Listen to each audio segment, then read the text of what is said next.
Un jour, en rentrant tôt du travail, un homme panique en entendant sa fille parler à sa mère, décédée il y a des années.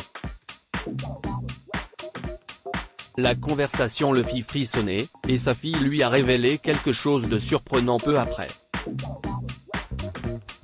Bien que ses deux parents soient précieux pour un enfant, il y a quelque chose chez les mères que personne d'autre au monde ne peut égaler.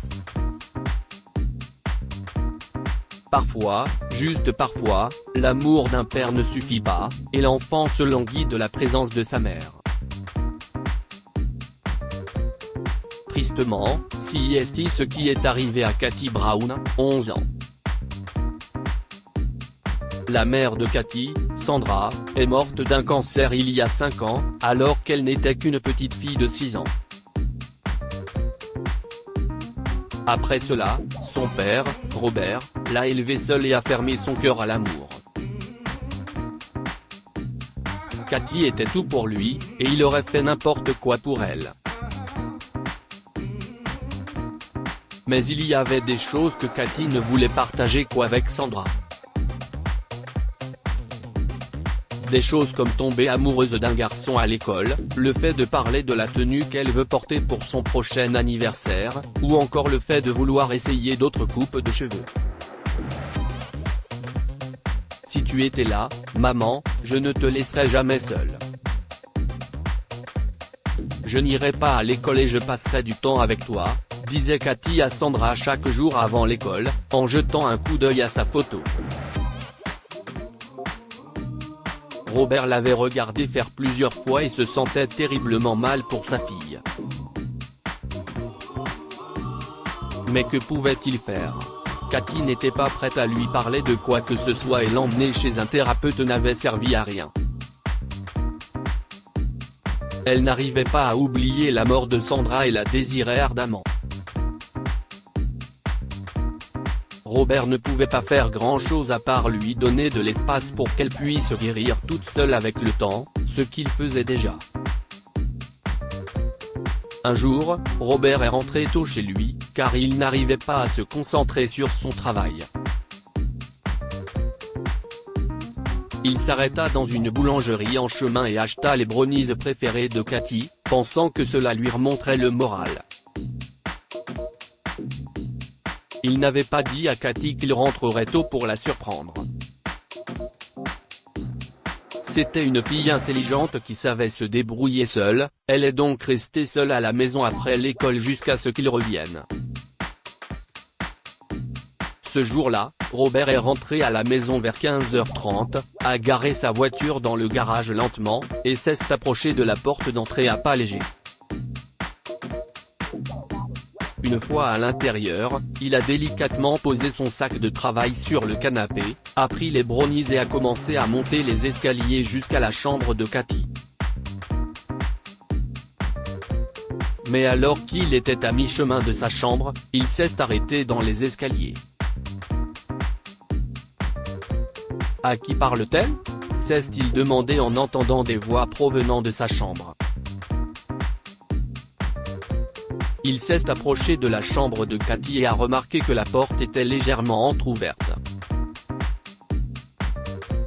Elle portait des écouteurs et utilisait son ordinateur portable.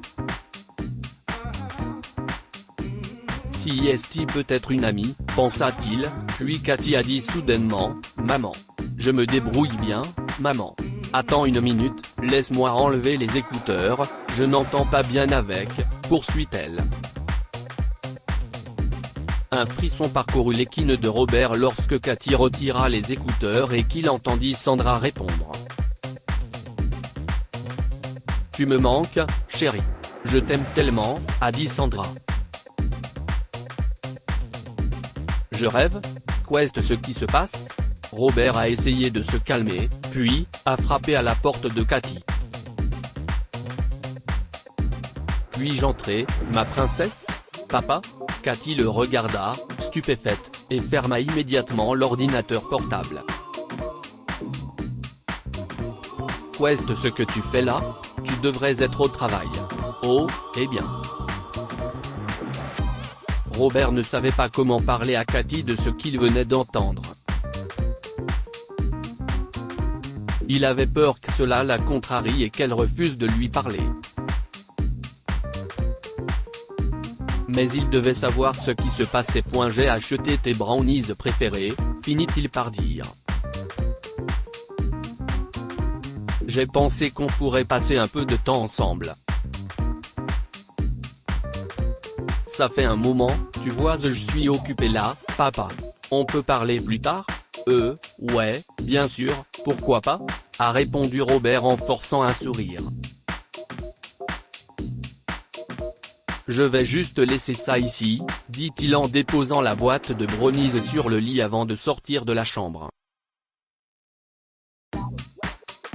Ce soir-là, en mangeant le dîner, Robert n'arrivait pas à se sortir de la tête la voix qu'il avait entendu parler à Cathy. Il était sûr que c'était la voix de Sandra. Comment est-ce possible ? Qu'est-ce ce que Cathy lui cachait ? Alors, chérie, dit-il doucement. Ça te dérange si je te demande avec qui tu discutais quand je suis rentré cet après-midi ? J'avais l'impression d'entendre maman. Tu as tout entendu ? Cathy était surprise. Papa, si est une atteinte à ma vie privée. Comment as-tu pu faire ça ? Non, ma chérie, je ne l'ai pas fait intentionnellement. Je voulais juste te surprendre avec les brownies, mais je t'ai entendu parler, et je ne voulais pas t'interrompre, alors j'ai attendu dehors pendant un moment. J'étais tellement ému quand j'ai entendu la voix de ta mère. Dit-il en faisant une pause. Elle me manque beaucoup aussi. Elle te manque ? Bien sûr, elle me manque. Personne ne pourra jamais prendre la place de ta mère. Alors que Robert disait cela, Cathy le regardait, les yeux brillants. Alors pourquoi as-tu agi comme si tout allait bien pendant toutes ces années ? Tu n'as jamais dit qu'elle te manquait. Parce que, dit-il, je ne voulais pas te montrer à quel point je souffre. De plus, cela n'aurait fait que rendre ton chagrin plus permanent.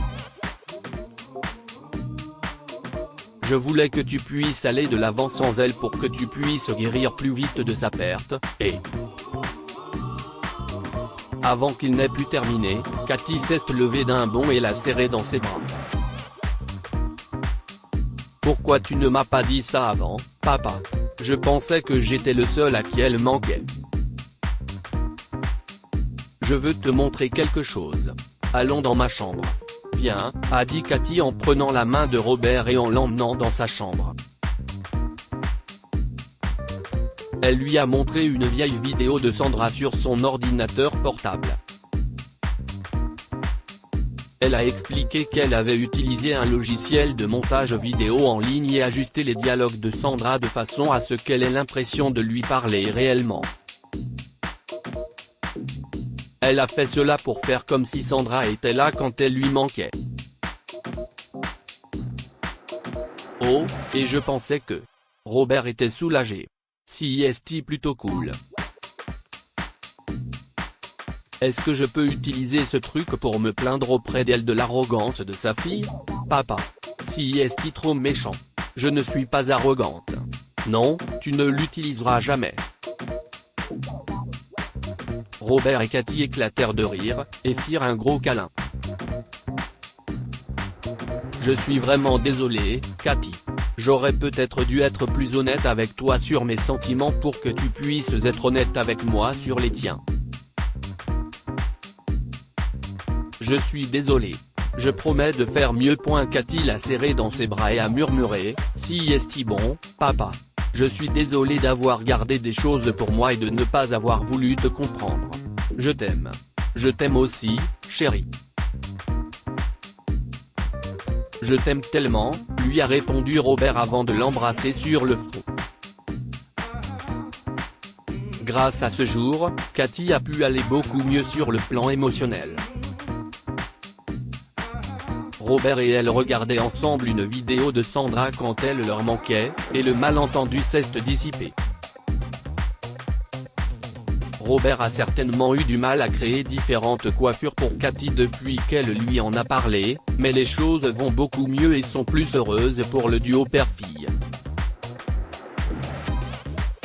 Que pouvons-nous apprendre de cette histoire? Le soutien d'un parent peut signifier beaucoup pour un enfant, surtout lorsqu'il est en deuil d'un être cher. Robert s'est occupé de chaque petite chose pour que Cathy puisse guérir de sa perte. Finalement, ses efforts ont porté fruit et les malentendus entre lui et Cathy ont été dissipés, ce qui a renforcé leur lien et permis à Cathy de faire beaucoup de progrès sur le plan émotionnel. Donner de l'espace à votre enfant n'est pas toujours la meilleure façon de l'aider à faire face à des situations difficiles. Dans le cas de Robert, s'il avait dit à Cathy ce qu'il ressentait à la suite de la perte de Sandra, les choses auraient été résolues beaucoup plus tôt et ils auraient pu surmonter ensemble la perte de Sandra.